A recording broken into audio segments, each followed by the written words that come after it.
Bom, eu sou o Ricardo Pussetti, sou ator, palhaço, diretor, aqui um dos fundadores do Lube Teatro, que tem sede em Barão Geraldo, Campinas.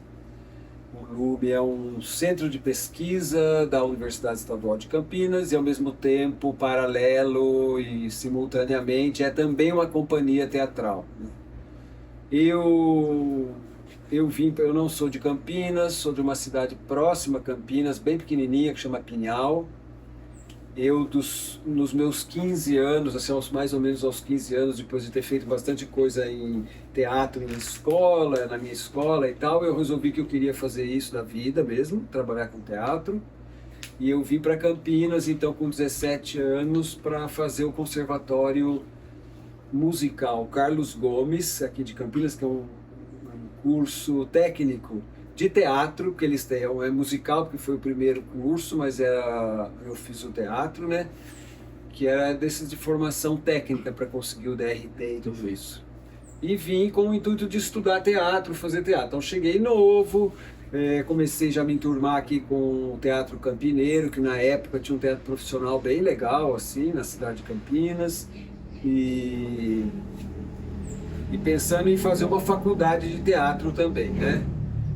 Não existia ainda naquela época muitas opções para estudar na universidade, havia a USP em São Paulo e eu pensava em prestar a USP, fazer o vestibular para a USP. Daí, entre eu fazer o vestibular e tal, no ano, eu assisti uma palestra do Celso Nunes, que é, né, um grande diretor teatral assim, do Brasil, e ele foi o fundador da Faculdade de Teatro aqui na Unicamp.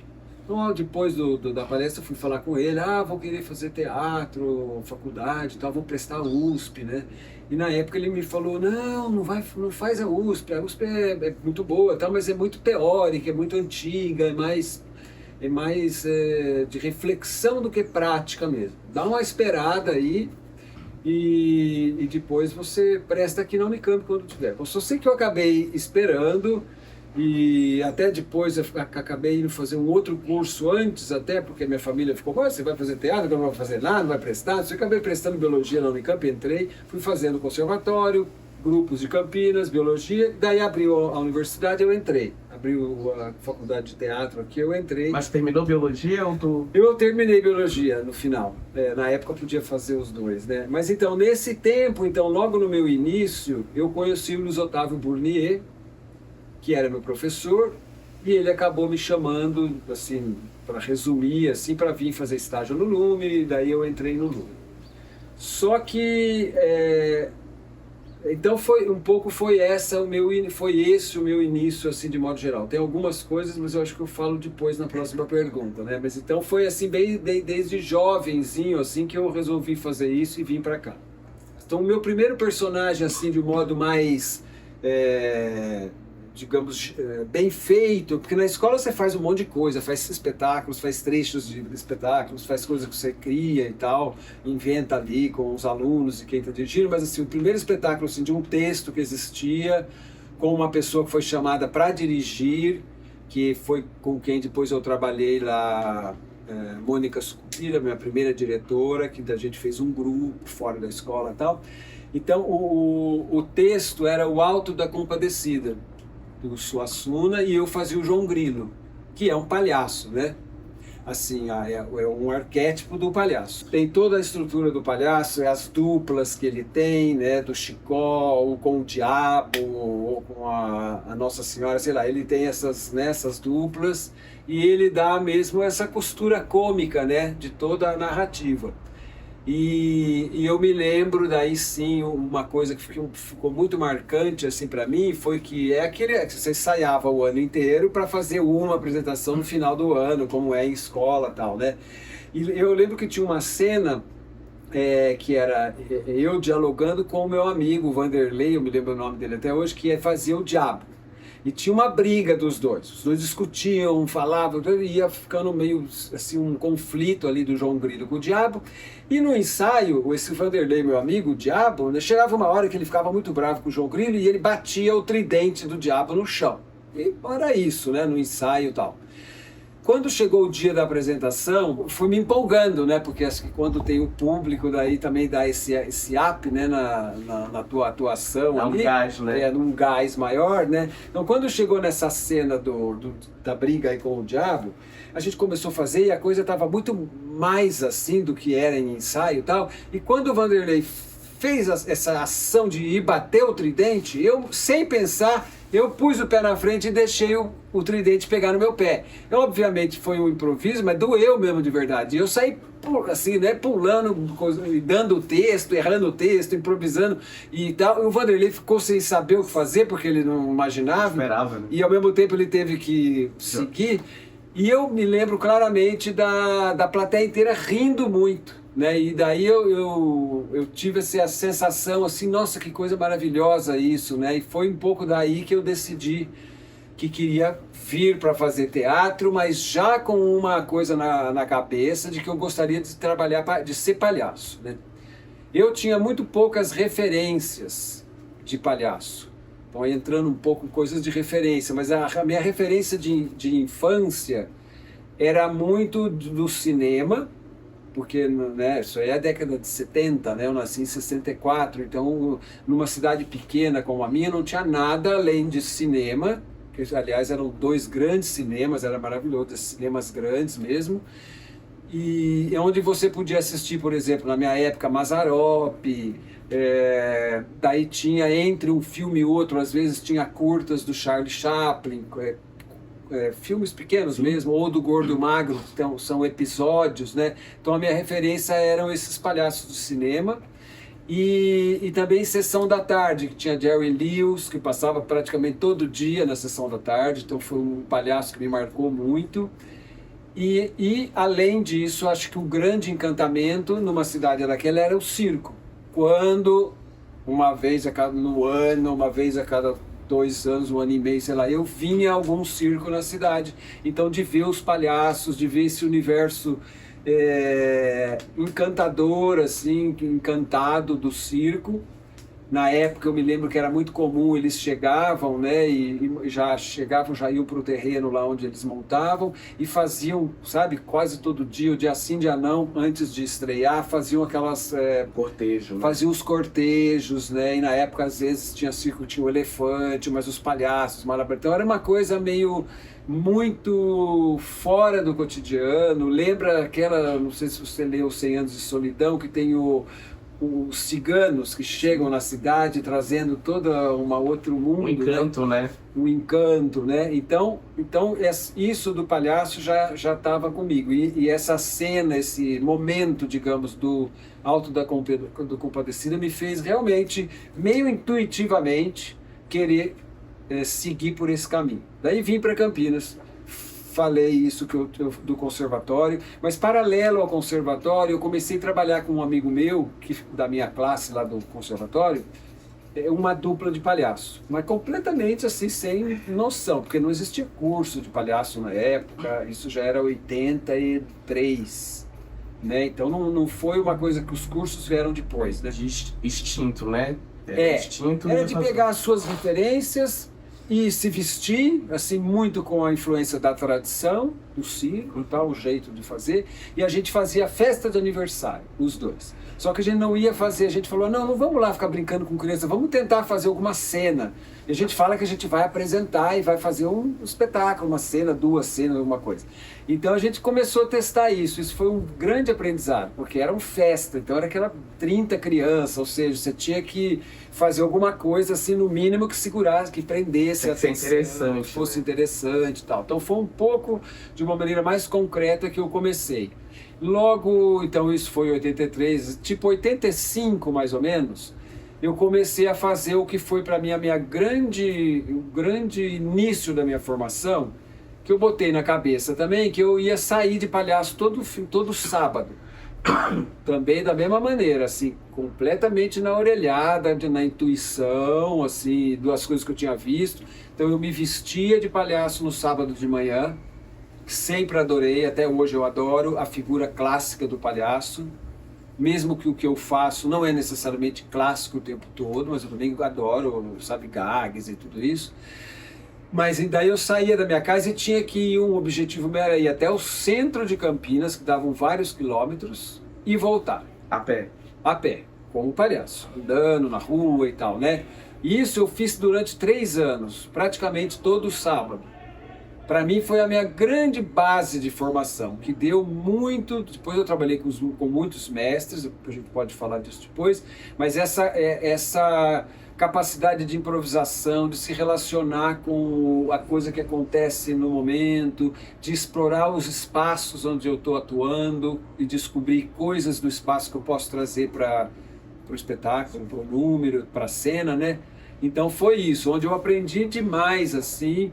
Eu tentava também muito intuitivamente, também sem, não sei porquê, mas assim, por exemplo, eu não queria fazer apresentação, sabe? Então eu chegava na praça, eu terminava numa praça. Era interação, né? Era mais interação com o público e com espaço, né? E não deixava assim, quando eu começava a juntar muita gente, eu já ia escapando, você entende? Porque eu não tinha o que assim, apresentar nada, né? E nisso eu fui aprendendo assim muito. Claro que muita coisa depois precisou ser limpado, sabe? Porque você pega também vícios ou coisas que, né? Mas assim, muita coisa de corporeidade, de maneira de se comportar física. Já tinha descoberto, né? Esse repertório físico que nós temos, né? Os palhaços todos, e eu já comecei a aprender ali e fazer coisas, né? Eu ficava às vezes horas ali, ou muito tempo, por exemplo, só atravessando a rua, sabe? Ir de um lado e para o outro e atravessando de jeitos diferentes. Ou numa praça, quantas coisas tem na praça, né? Tem os brinquedos das crianças, tem um coreto, tem bancos, tem poste, tem árvore. Muitos estímulos. Muito estímulo. E daí cachorro, e pessoa que vem conversar com você, assim como se estivesse normal, tal. Então, isso me deu muito traquejo, assim, de estar muito esperto, assim, com tudo que está à volta, de tentar aproveitar, tal. Então isso foi, e tem muito a ver com isso, porque palhaço também, mas aí começa a entrar um pouco no como, né? Como o palhaço vai se construindo.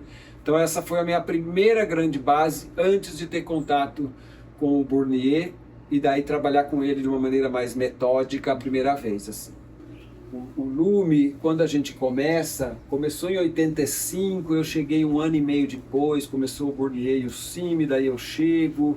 Eles estavam concentrados muito em começar a entender um pouco o trabalho físico, o treinamento, pegando referências e trabalhos de muitos lugares e tentando e construindo um jeito, né, próprio aqui de fazer isso. Eu já entro nisso quando eu começo no Lume, só que eu chego trazendo essa grande paixão minha, que era o palhaço. Que era isso da palhaçaria, que a gente chama palhaçaria hoje. Na época queria ser palhaço, não se falava palhaçaria ou tal. Até palhaço e clown, né? Palhaço e clown. Na época, inclusive, o Luiz Otávio era clown.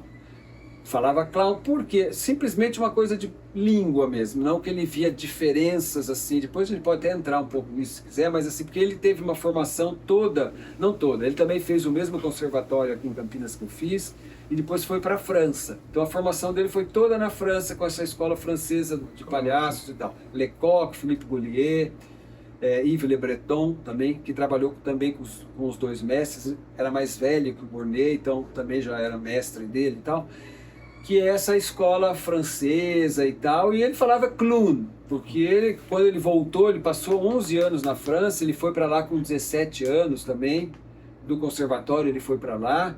Então ele voltou meio quase o francês dele, o português dele parecia um francês falando português. Então ele falava clown, então foi por aí, né?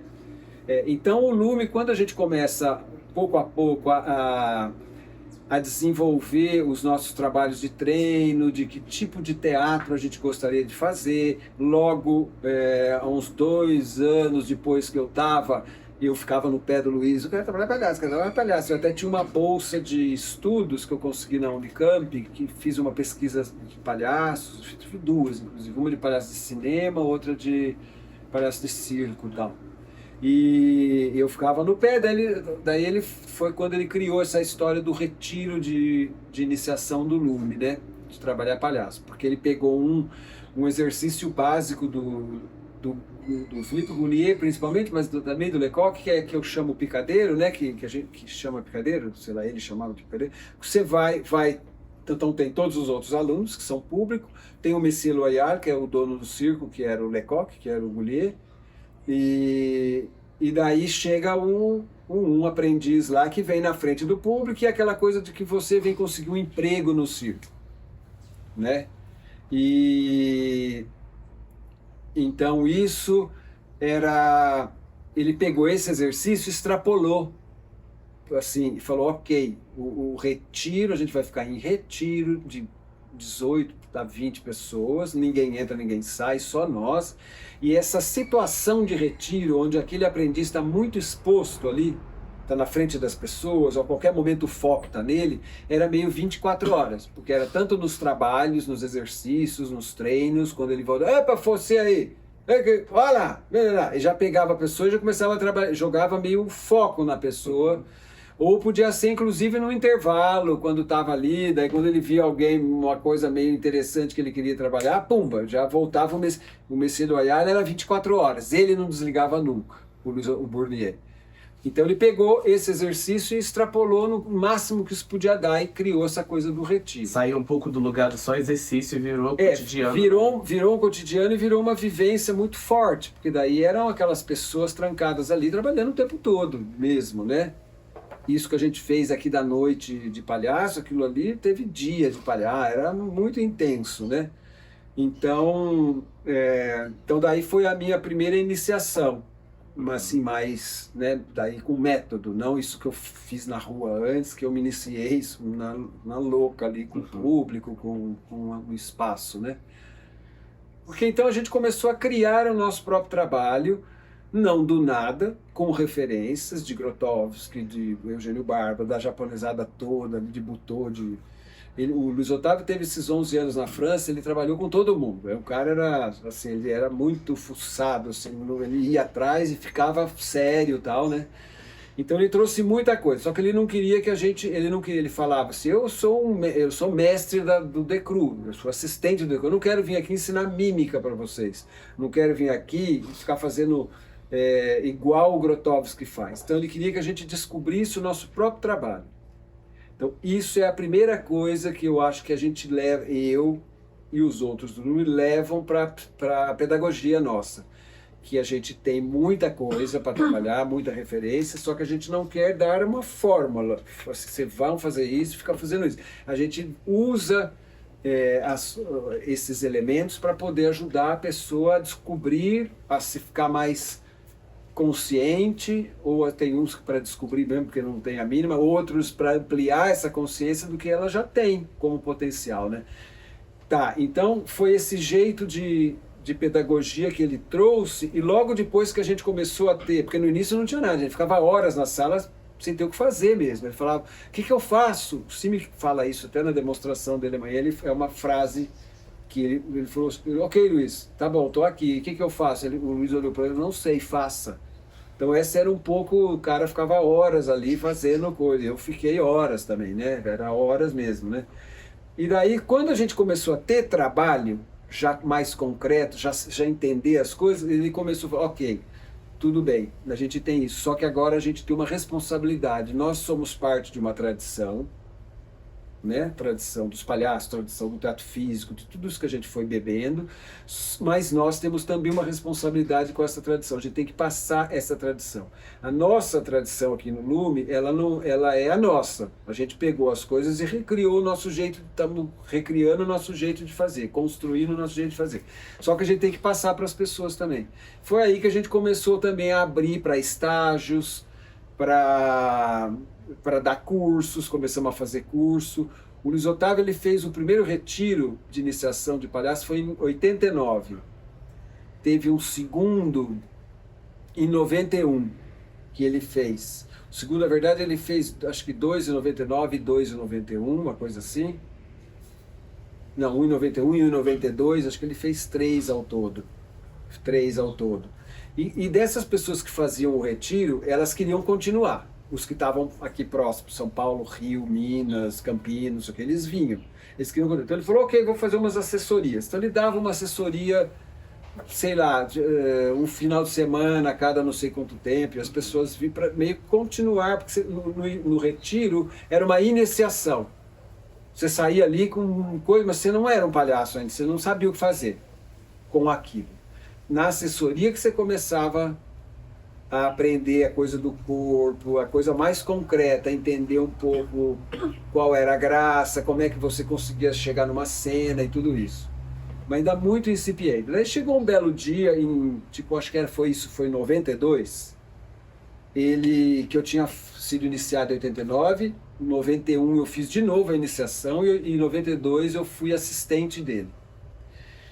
Que daí as pessoas, eu cheguei, falei, Luiz, olha, tem um monte de gente, o pessoal do Teatro de Anônimo, o pessoal Lili, Curso, Abel, sabendo, querem continuar a assessoria, não sei, eles vêm, tem o pessoal do Porto Alegre que quer vir, aqui de Campinas, você tem que marcar uma assessoria aí, que eles ficam pedindo. Ele falou, não, você vai dar assessoria. Eu falei, mas como eu vou dar assessoria? Eu acabei de fazer aqui um negócio. Ele falou, não, pode, você faz. Então, daí me jogou nessa. E eu comecei, digamos que o que veio depois em termos de metodologia de palhaçaria, fui eu que desenvolvi. Até está na tese dele toda a descrição das coisas, lá, e ele, como fala, ele dá o crédito, né? Dos exercícios e tudo, né? Então foi assim, mas sempre com isso. Então, resumindo, o nosso fazer teatral, o nosso fazer de treinamento e tudo isso, da cena e do antes da cena, logo de cara já ficou junto com a pedagogia.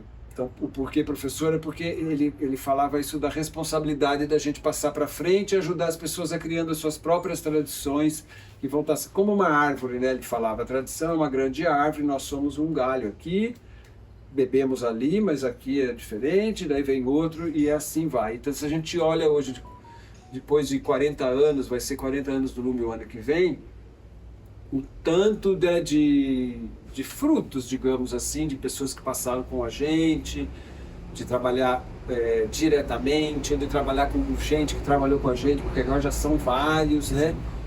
Ou só de ler o livro, ou só de ver o espetáculo, isso aqui é uma influência muito grande, mas não no sentido de repetir o que a gente faz, mas de pegar aquilo, deglutir ali e fazer, né, o trabalho das pessoas. Então, eu sempre parto, para mim, esse princípio básico de que o teatro, mas a palhaçaria especificamente, é um território onde a diversidade deve imperar, digamos assim, né?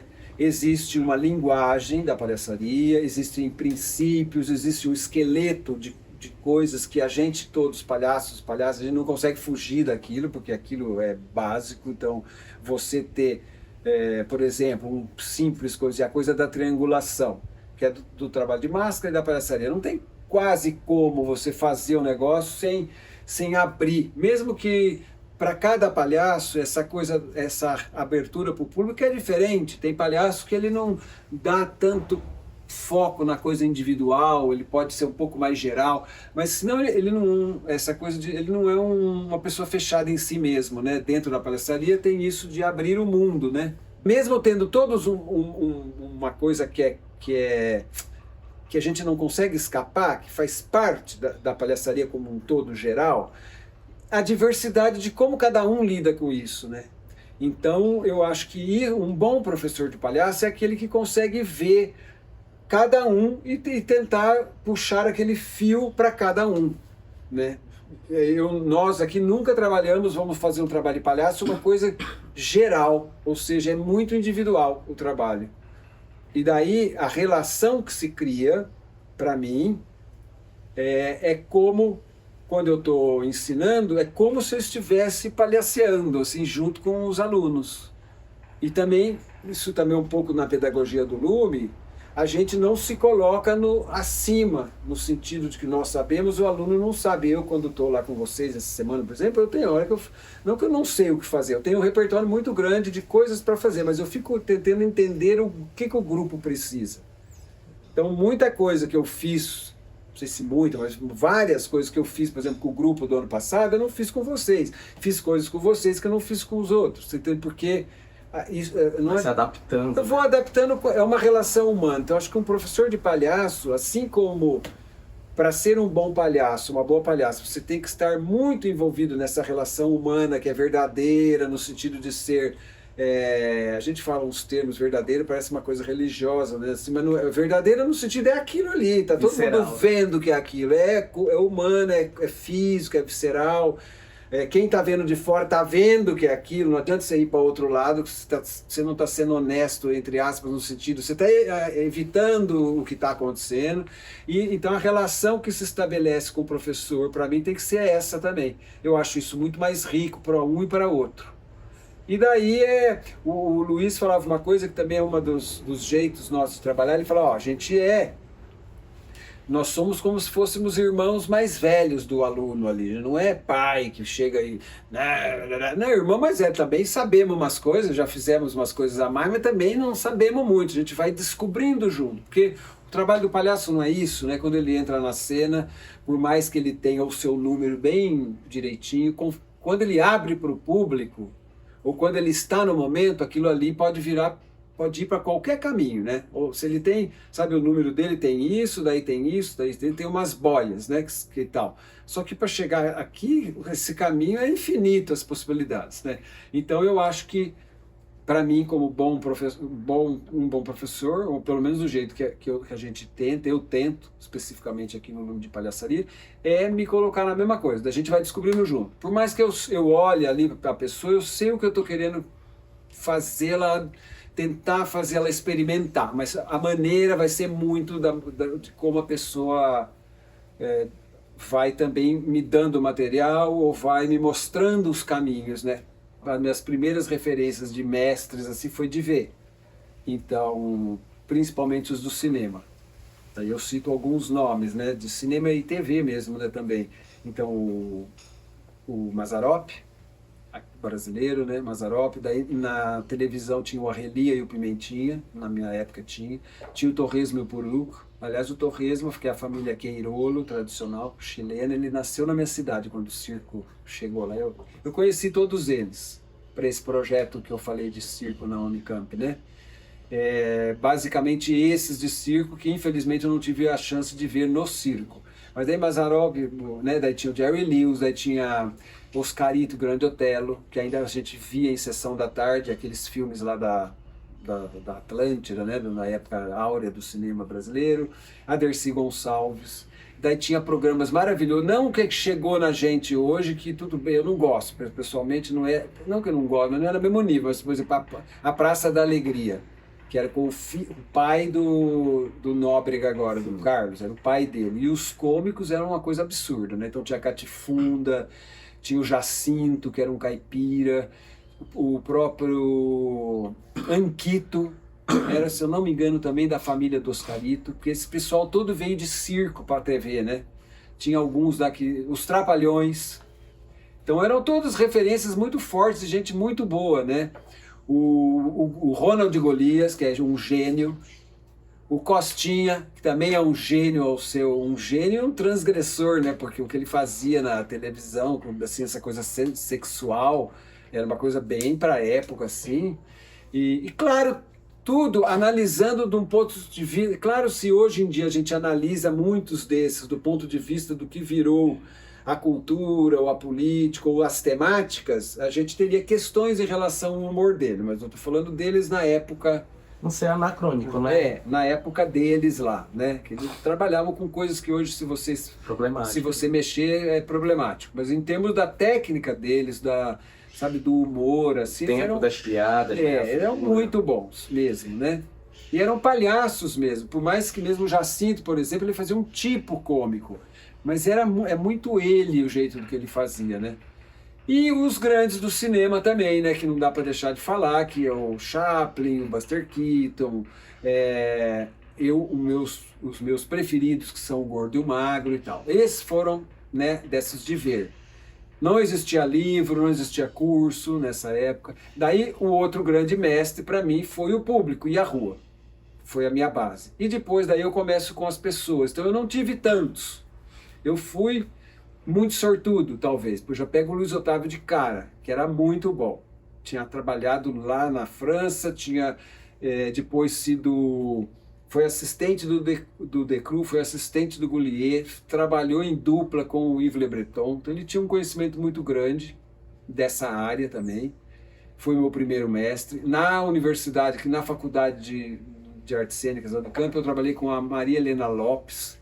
Tem duas Maria Helena Lopes, as duas trabalham com máscaras, mas uma é a gaúcha, que é essa que era da USP, e essa que a gente chamava Maria Helena Lopes a louca, que ela era insana, a mulher, mas de verdade. E ela trabalhou com o Moreno, que é um cara em Paris, trabalhava máscara e trabalhava clown. Ela era capaz de ficar horas vendo você fazer assim, não mexia um músculo, né? E eu me lembro, os dois primeiros retiros do Lume, ela estava como Madame Loyal, junto com o Luiz Otávio, eram os dois. E depois eu fui trabalhando com ela aqui, eu trabalhei 4 anos com ela, Comédia dell'arte, Máscara Neutra, e fiz um trabalho de palhaço. Eu me lembro, a primeira vez que eu fiz ela rir, assim, foi engraçado, porque na arte cênica as salas eram usadas para tudo e tal, e tinha um cenário, não sei, de uma peça, um exercício, sei lá o que tinha enchido de barbante, assim, uma teia de barbante. Eu sou alto, né? Pendurado ali, aquela coisa assim, um teto, né? E eu sou alto, assim, se eu fizesse assim, eu já estava quase chegando. E daí fazendo lá com ela nessa assessoria, sem público, era ela, eu e mais 3 ou 4 que eram o pessoal do grupo da assessoria. E eu não sei lá o que eu fiz, a mulher riu. Ela estava aquela coisa assim, e ela fez assim... Eu fiquei tão feliz que eu dei um pulo para comer, enrosquei no barbante, caiu o cenário todo, sem querer, mesmo enrolei tudo, a mulher que era aí que se matou de rir, né? Eu me lembro da alegria, né? Que era uma alegria real. Era uma alegria assim, porque ela não estava fazendo lá a personagem de ficar não mostrar, né, que estava gostando e tal. Então foi esses dois, o primeiro. Depois eu trabalhei com o Philippe Gaulier, lá em Londres. Trabalhei e... para citar grandes que me marcaram, o Philippe Gaulier muito pelo prazer do jogo, foi o que eu aprendi muito com ele, prazer de estar fazendo qualquer coisa. Não estou falando muito, mais ou menos na ordem, né? E depois, logo em seguida, trabalhei com o Nanni Colombaione, que foi um gênio da família Colombaione, que daí sim eu tive a oportunidade de experimentar uma outra pedagogia, porque você tinha que ficar com ele lá, e eu fui várias vezes, cada vez tinha que ficar um mês com ele, onde eu consegui ver muito assim da coisa da dramaturgia e da imaginação da criação, porque eles têm um repertório impressionante. A família vem da comédia dell'arte, né? Então, por exemplo, se cai um chapéu no chão, eles têm 50 maneiras de pegar o chapéu. Então, com todos esses códigos para tudo que eles têm uma imaginação impressionante para criar coisas absurdas e coisas, né? Então, foi maravilhoso trabalhar com ele, me abriu muito esse caminho, foi um contato pela primeira vez de uma maneira prática, assim, com a tradição também do circo, e ele dirigiu La Scarpetta, que é um solo que eu faço, e era então essa pedagogia muito de estar lá, dele estar trabalhando você também, fazendo as tarefas, então, lá foi quando eu percebi que mesmo a maneira de fazer do discurso acontecer pudesse ser diferente, o que os mestres estavam falando era a mesma coisa, né? Então o Luiz Otávio, dessa escola, o Gaulier e tal, essa coisa do palhaço pessoal, então eles estavam buscando aquilo que era muito próprio de cada um, de um jeito, eram pessoas de teatro, que tinham toda uma gama de pedagogias, de exercícios, de metodologias para conseguir aquilo, né? Expor a pessoa. O Nanni, ele não falava isso, o palhaço pessoal, né? Não tinha esse discurso, só que ele fazia a mesma coisa. Então ele me botava, por exemplo... Pela parte prática, né? Pela parte, e para fazer tarefas mesmo, fora do ensaio. A gente trabalhava números, não sei o quê, ele falava, ok, intervalo, vamos ver aqui, vamos tomar um café, sabe? Depois vem aqui me ajudar aqui. Eu me lembro de 2 tarefas, por exemplo, que até escrevi na tese, escrevi em artigos, depois se você quiser procurar também, está descrito a minha experiência com o Nanni e tal. Tem com todos, aliás, na tese tem com todo mundo. Preciso achar o link da tese, está na biblioteca. Então ele falou, vem aqui trocar o parafuso aqui, tá vendo? Tem um parafuso. Ele tinha um carro, que ele era velhinho, então ele não podia dirigir um carro normal, tinha um carro de 3 rodas. Pequenininho, você é de clown, palhaço, né? E entra lá, tem um parafuso lá. Então eu tinha que entrar, do meu tamanho, né? Não era pequenininho, né? Esse meu tamanho para entrar debaixo do carro, para entender parafuso, eu sou péssimo com esses negócios, né? Ia fazer aquela confusão e não achava, até que uma hora apertava, né? Outra hora, no quintal dele, era uma chácara, né? Era quintal de gente de circo. Então tinha arquibancada ali, tinha o trailer, tinha aquele zoológico, assim, no quintal, né? E ele, um poste, eu me lembro, muito alto, assim, com uma lâmpada. Ele falou, troca a lâmpada. E ele era bravo, me mandava. Troca a lâmpada lá, Ricardo, tem que estar queimada. E eu tinha que pegar uma escada de 15 metros. Então, para mim, carregar a escada era aquela confusão e tal, tal. Depois de um tempo, vendo números meus e vendo essas coisas, foi no final de semana que ele fez isso aí, já chegou com o... Como fala? A conclusão, o atestado, né? Falou, você, Ricardo, é assim, eu já entendi você. Você é aquilo que vai fazer as coisas, você não faz nada direito, né? Você faz tudo errado, faz tudo confuso, mas você está sempre, você não desiste, você está sempre se divertindo, você vai fazendo e não dá certo, você vai... Então ele pegou um pouco que era, já que eu trabalhava, um pouco que era o meu caminho, assim, de palhaço, né? E dali ele falou, ok, já vi seus números, muito legal, só que o fim desse aqui não tá bom, parará, vamos arrumar um outro fim, aqui é a entrada, parará, não sei o quê. E os números que eu tenho para ensinar para você são os números que são para você, porque você é desse jeito. Eu não vou ensinar para outro. Então, então isso é a mesma coisa, você entende? Do que totalmente individual, o Goulier falava e tal, só que são diferentes. O Nani. Daí com o Nani também já tem a ponte com o Leres, né? Porque o Leres também trabalhei, que é o filho, e que é meu parceiro até hoje, já sempre de amigo e também de fazer muita coisa junto em cena, que a gente já fez. E vamos fazer, esse ano a gente vai para um festival em Brasília junto. Eu vou ficar com ele traduzindo para ele o curso, nem precisa traduzir, mas me botaram junto para ele também ficar mais à vontade. Vamos estar lá, depois vamos fazer alguma coisa de apresentação juntos. Nossa. E tal. Que é esse universo dos Columbaione, que é maravilhoso. Daí teve a Sue Morrison aqui, que foi também uma marca para nós, foi a primeira vez que ela veio para o Brasil, o Lume que trouxe, que eu tinha conhecido com ela quando eu conheci a Naomi em Londres. Aí a gente resolveu fazer um grande projeto na França, de trazer vários... A gente ficou por 2 meses num castelo, lá trouxemos vários atores, atrizes de um monte de lugar. O primeiro mês ia trabalhar comigo, treinamento, não sei o quê, e também as coisas das pessoas que cada um trazia, não sei o quê, e o segundo mês ia fazer o trabalho com a Su. Daí tal, e depois a gente trouxe a Su para cá, e ela trabalhou com o Lume todo também 1 mês, ela dirigiu o trabalho da Naomi e tal, então também foi muito marcante, porque traz também essa coisa de ser pessoal e tudo isso, mas através de um outro caminho, outra metodologia, e que questiona muito o porquê desse riso, riso por quê, que é, ou seja, tem um outro olhar em cima do trabalho. Que causa, né? Para que você está fazendo, o que causa, do que você está rindo, tudo isso, né? Que assim, que depois, mais para frente, me fez a ponte também, quando eu tenho contato, que eu não posso, apesar da experiência ser muito breve, eu também considero como um mestre, então, assim, que foi o trabalho com o Ismael Aprak, que é um rotuar, que foi quando eu fui convidado para participar do documentário, e passei com eles lá 1 semana, a gente super se identificou, fizemos muita coisa junto, e depois dessa experiência a gente fez bastante coisa juntos em Cabaré, no Anjos do Picadeiros, em outros lugares, aqui já veio, e que daí também vê também uma outra maneira de olhar, mas principalmente a importância do palhaço enquanto função social, né? Que para eles não é espetáculo, não é artista, não é fora do nosso contexto, e é uma figura que está no dia a dia da comunidade e está com o riso, com o encontro, com a troca, ele está rompendo as cristalizações assim, nas relações, está mudando o ambiente, está fazendo as pessoas refletirem ou se divertirem, aliviarem do dia a dia, né? Que é uma outra coisa, né? Deixa eu ver se eu esqueci alguém. Então esses foram os principais, né? Eu acho, de influência, assim. Trabalhei, fiz curso com o Léo Bassi, também fiz coisas com o Léo Bassi, também, o Anjos do Picadeiro foi uma coisa linda que eu acho para todos nós, né? O Anjos do Picadeiro, a ideia surgiu aqui, né? Porque quando a gente fazia essas assessorias, o Anônimo, eles foram iniciados pela gente em Retiro também. Daí vinham fazer assessoria comigo. E um belo dia a gente resolveu fazer logo que o Luiz morreu, que ele morreu de repente, a gente não sabia o que fazer, a gente começou a fazer coisas. Então a gente ia ficar 10 anos só trabalhando treino.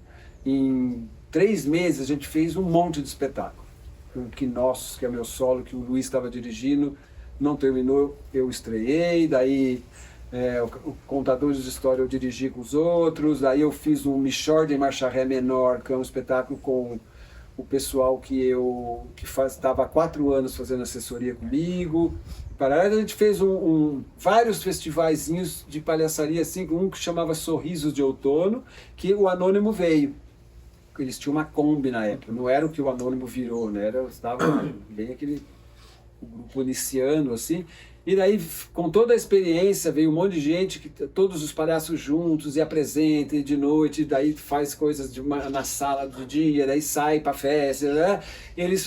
E daí, quando eles voltam pro Rio, no caminho, eles falam, pô, a gente tem que fazer um negócio lá. Então, daqui até o Rio, eles chegaram no Anjos do Picadeiro. Daí eles começaram. E foi maravilhoso para quem teve a oportunidade de ver, porque vinha gente de tudo quanto é canto. Tinha um pessoal que eram meio fixos, que a gente ia todo ano, e cada ano um monte de gente. Então deu oportunidade a muita gente, inclusive a nós, né, de conhecer outras pessoas e ver outros trabalhos. Né? Olha, eu já fiz, de todos esses anos, eu já fiz muita coisa em termos de material, já trabalhei com música, com instrumento musical, já trabalhei com gags físicas em fala. Nós temos 2 espetáculos aqui.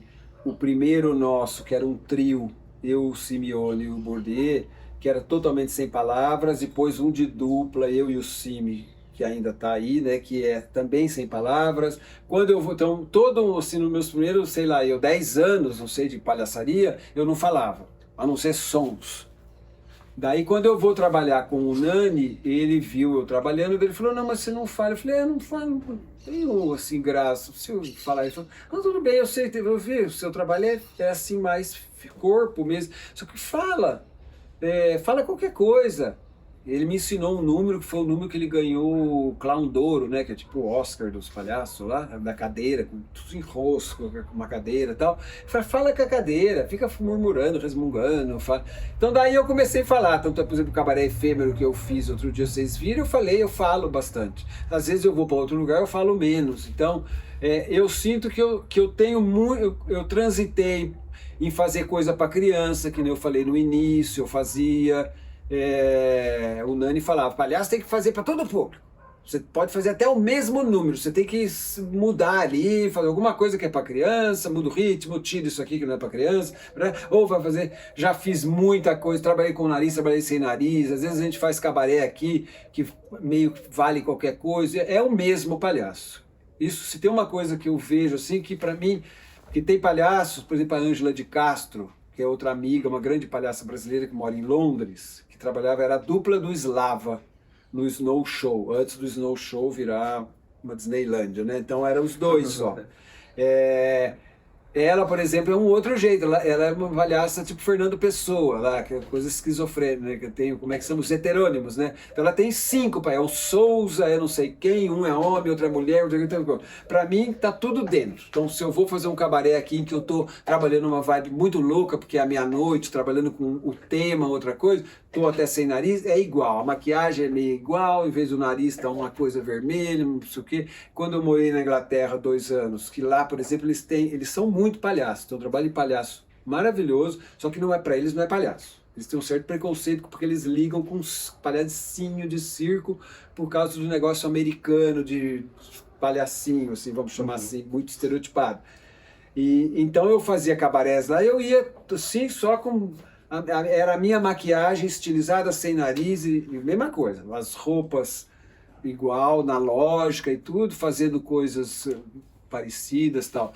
Então, se eu for pensar assim, eu tenho uma coisa muito da tradição que eu bebi, então a minha figura, mesmo que eu possa fazer coisas que na tradição não se faria, a minha figura é tradicional, na roupa, na coisa. Então eu adoro isso. Ao mesmo tempo, eu me treinei durante muito, apesar de eu tocar instrumento, uma época eu fazia, quando eu era mais novo, fazia acrobacia bem, treinei malabares, fazia coisas. Eu acabei... Isso foi do meu início de iniciação do retiro, por exemplo, que eu tinha uma coisa de não fazer nada certo.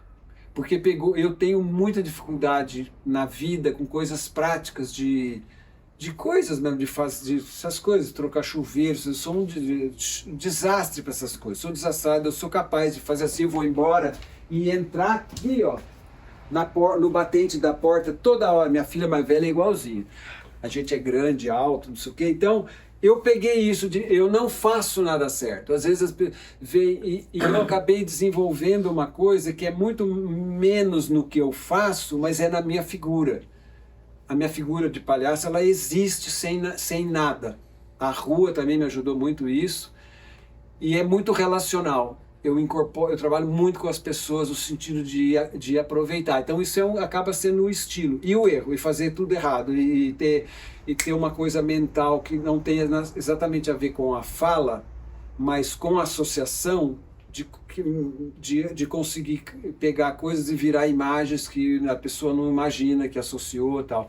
Bem, então eu não sei onde eu me encaixo, mas eu acho que é um palhaço que trabalhou a vida inteira para fazer tudo errado, que trabalha muito com o público e que improvisa muito, muito. O jeito de eu lidar com as minhas estruturas, mesmo, por exemplo, no trio, que era eu, Luiz e o Simas. Tem isso gravado aí, por exemplo, é didático esse espetáculo.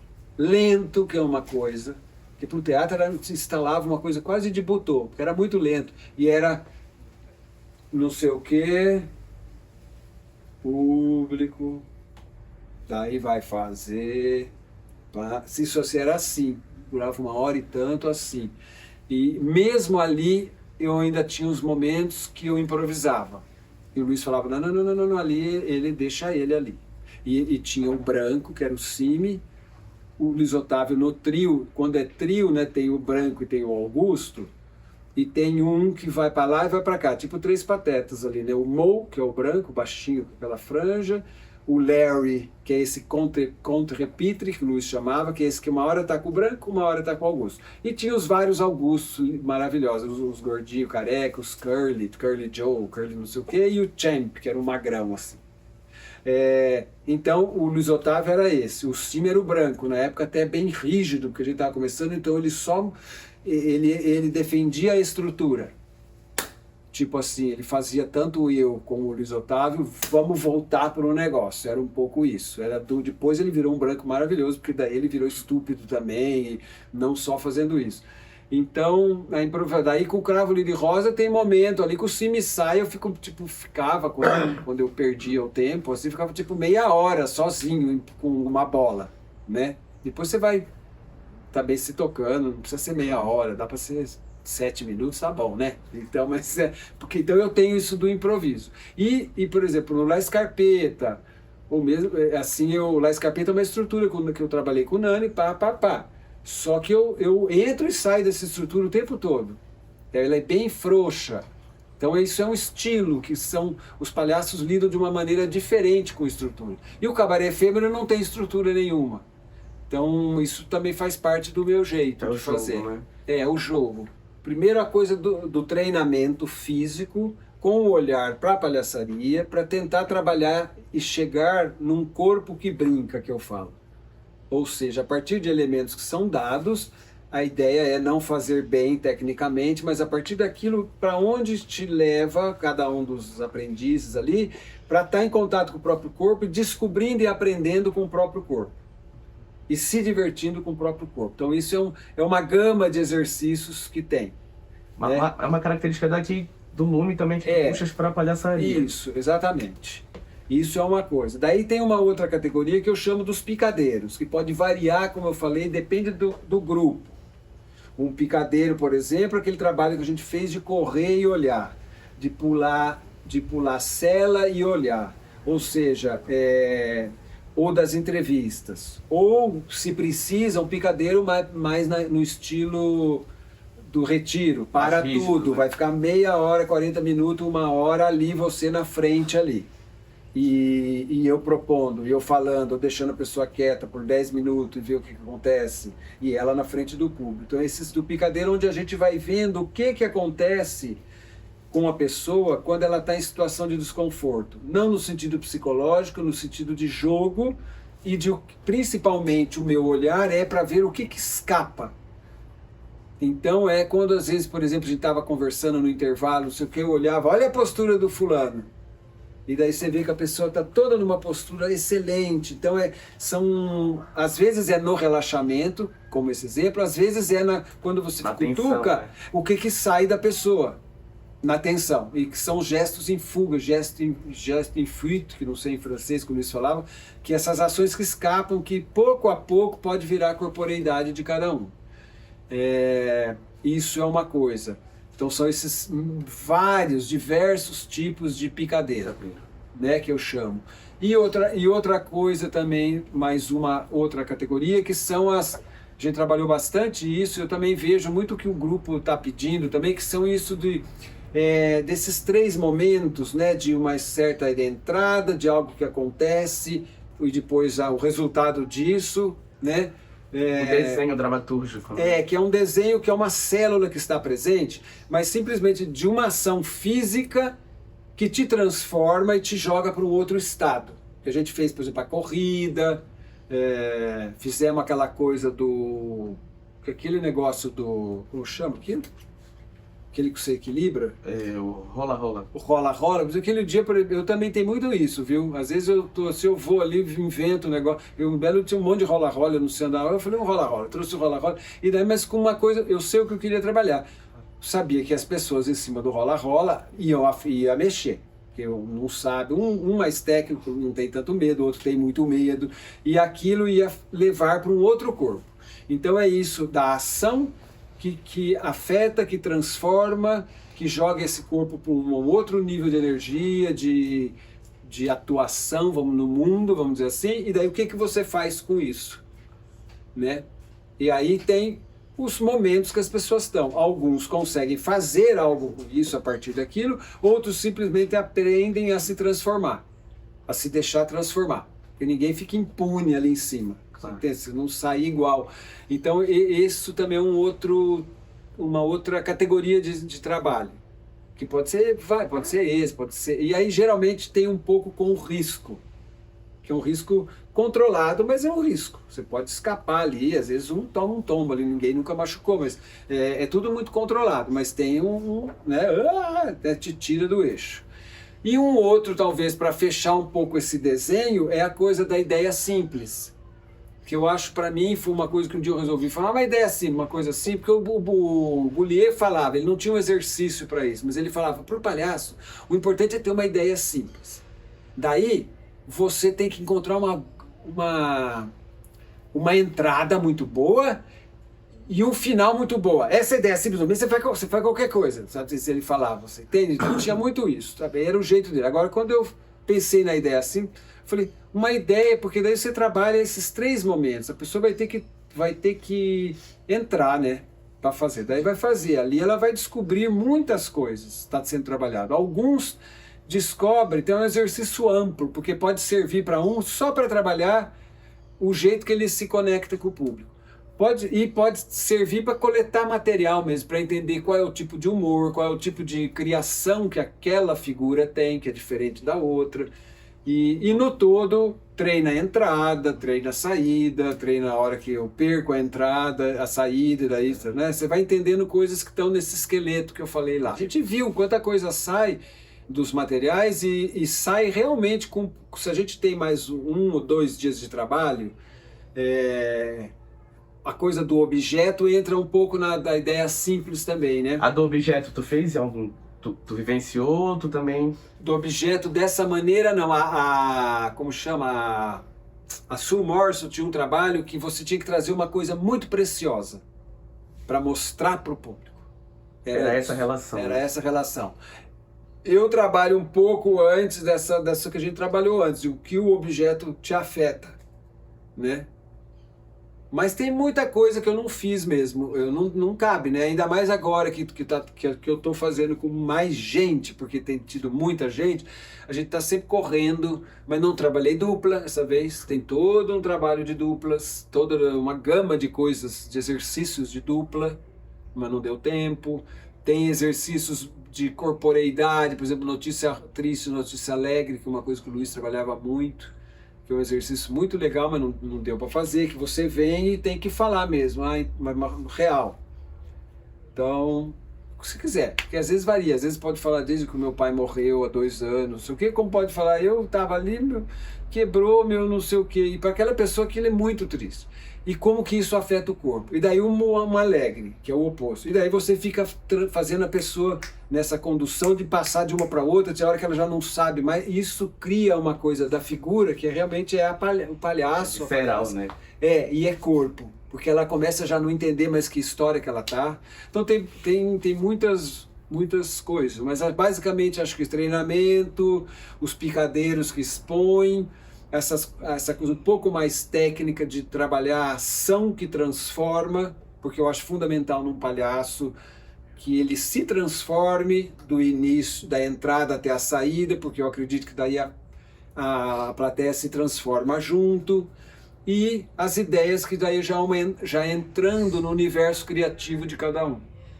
Um dos exercícios que eu não citei ele especificamente, mas para mim ele nunca falta, e que vocês fizeram, eu faço questão de fazer, que foi um que eu fiz no curso do Léo Bassi, com o Léo Bassi.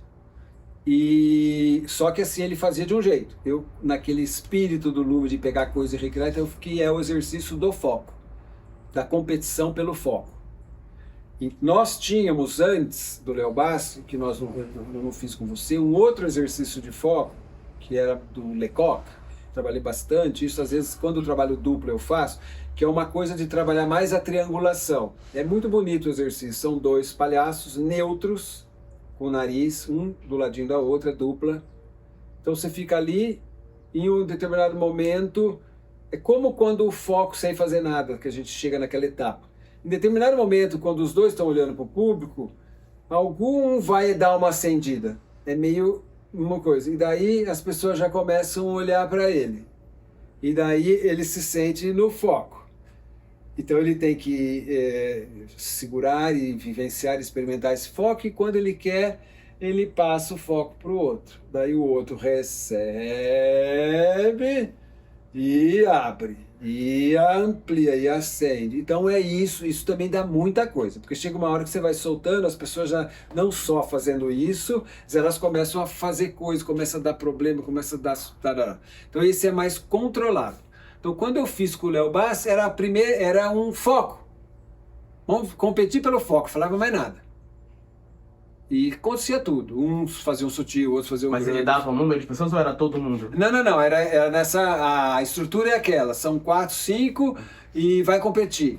Ganha quem conseguiu o foco, e as pessoas vão falar o nome para saber o foco. Era esse o exercício. Eu fiz com ele. Eu ganhei lá, todo mundo voltou. Foi tipo assim, 20-0 quando eu fiz. Foi engraçado, né? Mas daí ele fazia algumas perguntas, mas o Léo Bassi ele é mais intelectual, né? Não sei se vocês conhecem, ele tem uma coisa mais filosófica, pergunta. Eu acabei direcionando para coisa prática. Quem está olhando para o público? Quem não está olhando? Então eu fui daí trabalhando isso, e daí eu fui criando esse jeito de fazer. Então o primeiro vale tudo, fui decupando. O segundo vale tudo menos. O terceiro teria que ser bem pequenininho. Com vocês eu deixei tudo ali, né? Porque também mas às vezes eu sou rigoroso. Não, parou, volta sutil, tá? E o sem fazer nada, que também é bem legal, que às vezes, quando tem mais tempo, eu estico ele, começo a jogar situações, e as pessoas começam... coladinho, né? Coladinho, elas podem começar... Eu vou dando a pequena... Ok, você só pode agora, continua nesse sem fazer nada em termos de olhar e se acender e passar e parará, só que agora vocês podem trocar de posição, por exemplo, que daí cria todo, né? Então esse exercício eu acho muito legal, porque ele é um grande picadeirão, ele dá uma possibilidade de conhecimento, de estratégias que cada um pode ter de conseguir a atenção, começa a descobrir corporeidades, começa a descobrir jogos, então eu acho ele muito rico. Quando tu fez, já tinha essa coisa, poder falar, vale tudo? Ele não falava vale tudo, ele falava tem que conseguir o foco, você faz o que você quiser. Né, jogava. Daí as pessoas faziam tudo, gritavam, pulavam, daí tudo, e isso, né?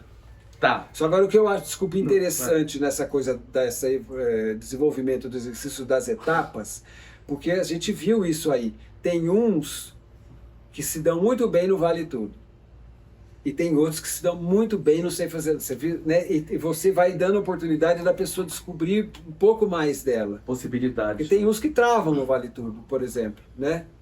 E tem uns que vão muito bem no Vale Tudo, quando chega ali ele também não consegue muito. Consegue reduzir. Não consegue reduzir. Então você acaba aprendendo em vários níveis ali. Pensando na minha trajetória, é importante ver muitas coisas, ver muitos palhaços. Hoje em dia, eu acho que a juventude tem a oportunidade de ver. Tem muito palhaço, né? Fazendo muita gente boa, muitas palhaças, que não existia na época. Quando eu comecei, não existia palhaça, né? Então eu acho que de poder ver os filmes antigos, esses que eu fui falando, e tem muitos outros, Jacques Tati, tem uma lista imensa, que é um aprendizado impressionante, porque assim, esses caras vêm de uma escola, principalmente esses lá do cinema mudo e do cinema falado do início, Abbott e Costello também, que é uma Três Patetas, porque eles vêm de uma escola, vieram da rua, vieram do teatro musical americano, inglês, tal. Então eles têm a coisa da tradição muito presente. É muito próximo do circo.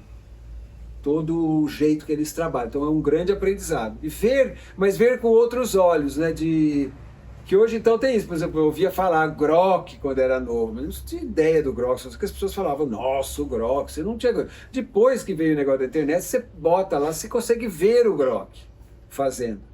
Daí você tem acesso e consegue comprar a bibliografia não, como chama? A biografia do Grock. Você vai lá e lê, por exemplo. Então, eu acho que é mergulhar nesse universo da informação que existe para ver. Daí então, vamos supor, daí, claro, tem cursos para fazer. Eu acho importante fazer cursos, mas acho que tem um limite. O quanto você fica fazendo curso. Eu já tive gente que eu mandei embora. Você já fez 3 vezes comigo, pode parar. Porque você tem que... Chega uma hora, por isso que eu trabalho mesmo... Não eram com vocês, por exemplo, não eram iniciantes. Mas se eu trabalho um curso para iniciante, eu vou fazer tudo o que eu falei, vou focar mais no treino, mais no picadeiro, mais no... Mas mesmo que for uma coisa de ideia simples, eu vou fazer. Porque eu acho importante que o próximo passo do aprendizado tem que fazer um númerozinho, alguma coisinha para você ir pro público. Senão você nunca consegue, você fica sempre caindo. Como eu falei, quando eu decidi que eu queria, foi lá fazendo alto da descida, o diabo vai bater o tridente, eu boto o pé embaixo, ele bate no meu pé, eu improviso, o público cai de rir e eu falei, eu quero fazer isso. Você tem, né? Então, acho que esse contato com o público é fundamental. Mas um bom professor, eu acho que tem que fazer o aluno chegar nisso. A Sue Morse é muito boa no método dela, porque ela tem uma coisa, são 6 máscaras, cada máscara tem 2 lados, então são 12 estados que a pessoa aprende quando você faz as 6 máscaras. Cada estado desse vai ter que fazer uma ceninha para ela lá, que ela chama de turn, que é uma entrada com objeto, mas vai fazer o que quiser também. No livro, ela não fala ideia simples, você vê esse estado aí, que tem os nomes da máscara 1, tarará, tarará, e experiência, inocência, vai ter que... Então também você sai com bastante material. Então eu acho isso importante. Então um conselho é isso, vá ver, vai encontrar pessoas com quem você possa estar aprendendo junto. Eu acho fundamental trabalhar na rua. Daí fazer loucura que nem eu fiz, que nem o Chuchu fez, que é igualzinho, a formação também foi essa. Ele saía todo sábado e ia pra favela. Demorou 3 anos para conseguir ir a primeira vez, até a história dele, né? Até que um dia uma amiga parou o fusquinha, ele desceu. Quando ele desistiu, quis voltar, ela foi embora, ele teve que ir e tal. Foi a mesma formação nesse sentido, né? Então eu acho muito bom isso, mas é sempre bom ir mais. Vão com 4, um fica de fora, porque às vezes os palhaços se metem em confusão. E daí volta para a sala, tenta recuperar o que aconteceu, ou aconteceu isso. Isso foi o que eu fiz. Depois de alguns bons meses, eu falei, olha, aconteceu isso. Isso aqui, se eu fizer isso, eu consigo repetir. Daí vai virando, né, uma cena. Então é isso. Ver informação, cursos, ver filmes, livros, tarará, internet, vídeos, tal. Daí junta com pessoas, encontram como fala, uma dinâmica de trabalho. É uma vez a cada 15 dias a gente consegue. Ótimo, vamos trabalhar 3 horas a cada 15 dias, mas vamos com um propósito. O outro vai dar um treino, esse aqui vai propor não sei o quê e parará. Você entende? Para ficar também uma coisa de não querer dar o passo maior que a perna. Vamos trabalhar todo dia 4 horas. Não vai, né? Então daí você desanima. E vai para a rua, e volta. E logo vai para o público.